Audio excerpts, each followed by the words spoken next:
Alright, what's going on, guys? Today gonna replace the rear discs and pads on my 2006 E350. And before we start, I just want to say I have some tools that I'm selling that are in the trunk of my car. I'll put a better picture and a list of the tools I have that I haven't used or opened. Yeah, without further ado, first things first is you're gonna break the lug nuts before you raise the car in the air. That way you're not trying to unscrew torque lug nuts. And let's go ahead and start off with that. And always when loosening the lock nuts, just go in a star pattern.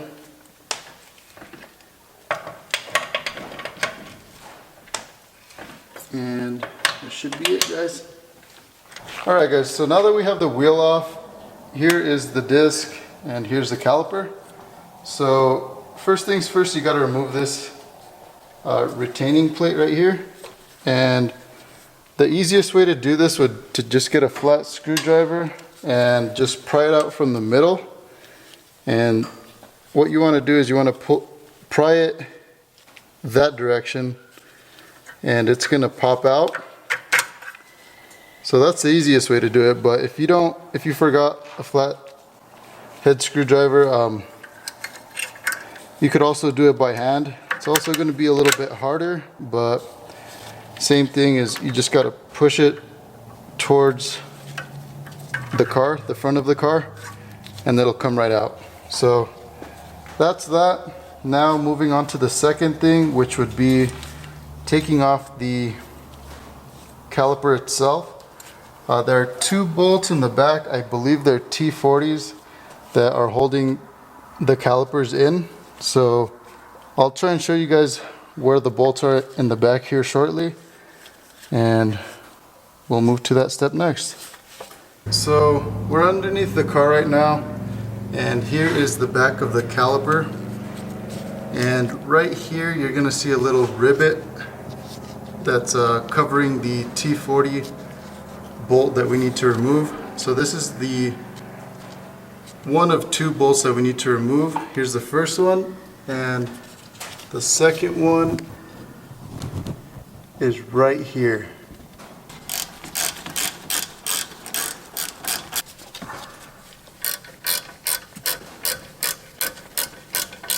So once you remove the T40 bolts in the back, you should be able to push against the caliper and it should be able to come off. You're gonna have to wiggle it, but just like that, that's how you take them out. So here are the brake pads. This is the disc, and here's the caliper. So normally I would have some bungee cords to hold the caliper up, but unfortunately I forgot them, so we're gonna have to use this rope. But anyways, let's go ahead and take this part out. What holds the caliper in place, the bracket, and I believe those are two 18mm bolts.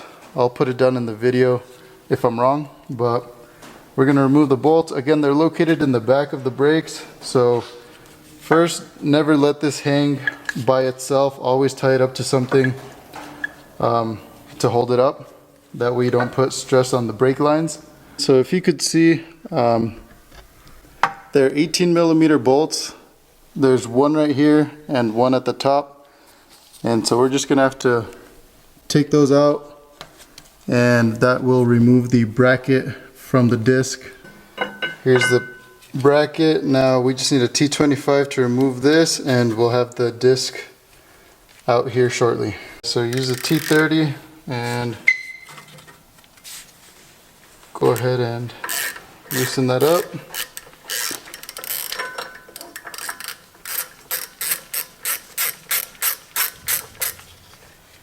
Now the disc might be a little hard to remove. Depends on whether they put anti-seize on the hub or not when they put everything back together. So let's see. Yeah, it looks like it's on there. So one thing you could use is penetrating oil to kind of loosen everything up in this area. Another thing you could do is just use a hammer to get everything loose as well. I didn't bring any penetrating oil, so we're just gonna have to hammer this out.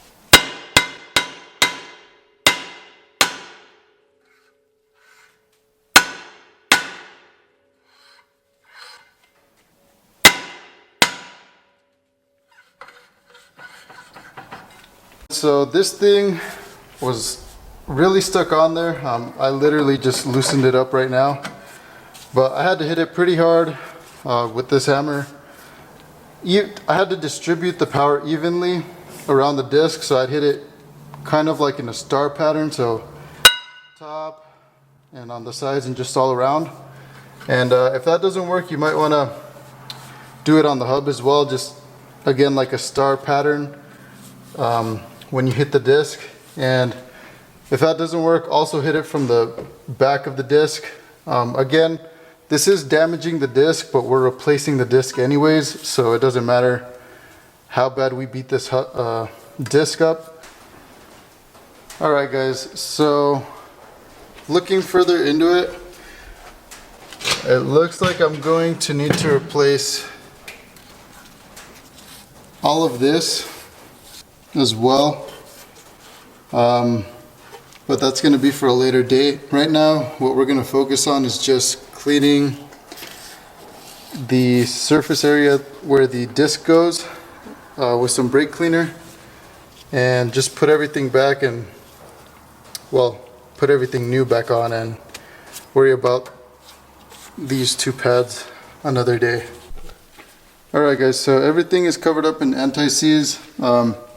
Reason you want to do this is that way the next time you do a brake job that includes replacing the rotors, you won't have the issue of the disc being stuck on the hub. Here we have the new disc from Mercedes-Benz, OEM part. What you're going to do now is just align the bolt that holds the disc onto the hub with the bolt right there, and basically put it back on.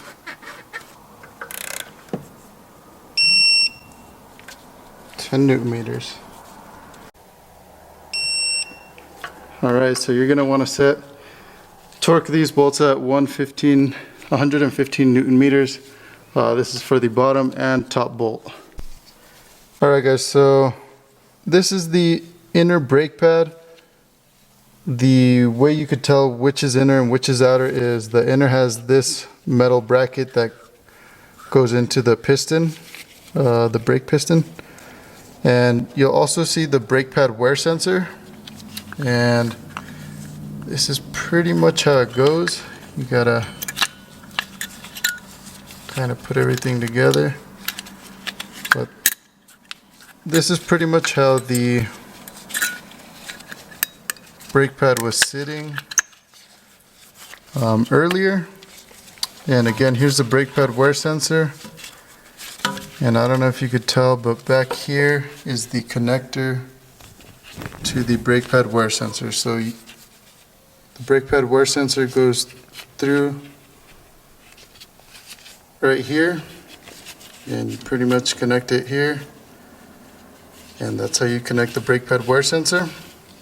But in order to, again, push the piston back, you got to take out the brake pad wear sensor, just disconnect it, and take out the brake pad, the old brake pad. And what you're gonna want to do next is, once everything is cleared out, just use this brake pad spreader to push the piston back. And I don't know if you could tell, but piston is all the way pushed back now. So now I could just pop in the new pads and put everything back together. Alright guys, so here's the new brake pad sensor, the new brake pad wear sensor that the dealership gave me when I purchased everything. And as you can tell, there's a little hole right there, which is where you put your brake pad wear sensor. And pretty much put that on there like so. And oops. put it like that, and it should fit right in, and you'll hear it snap into place. So once you have that done, go ahead and just put the brake pad wear sensor through the caliper and put everything back into place. Alright guys, so once you put everything back together, here is the brake pad, the new brake pad, as you could tell.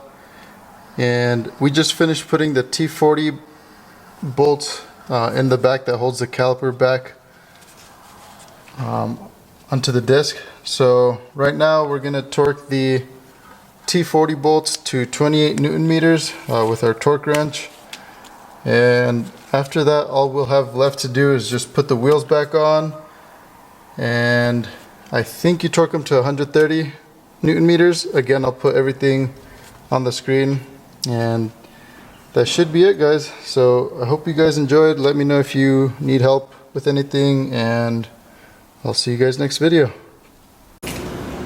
Alright guys, so if you've made it towards the end of this video, I just want to say thank you very much for watching it, and let me know if I missed anything or if you need help with any part of replacing the discs and pads on the rear components of your car. If it's a 2006 Mercedes-Benz E350. And I kind of wanted to touch up more on the tools that I'm selling. So I didn't say much at the beginning, but they are snap-on tools, and I think I have one Blue Point tool as well. And the reason I'm selling them is because they're powered by air, so I don't have an air compressor, and B, I just don't use them at all. I've never had to use them, or I've never needed to use them, so they've been sitting in the back of my car for the longest time, and I just need to get rid of them. And I'll go ahead and put all the prices down. I'll put the Snap-on link, that way you could compare the prices to what I'm selling them. I'm not going to be selling them full price like I bought them. I'm going to be selling them half off. So if you want some Snap-on tools, go ahead and take a look at the description, and I'll list all the part numbers or the tool numbers. And just direct message me if you guys are interested, and I'll be more than happy to send it your way. I don't know what I'm going to do with shipping yet, so I might have you guys pay for it. I might just pay for it myself. Again, I am trying to get rid of them. So that's pretty much it, guys. And one last thing, I wanted to say thank you very much to my dad. He's the one that was filming everything while I was explaining everything to you guys. So shout out to you, Dad. Thank you very much for helping me. I couldn't have made this video without you.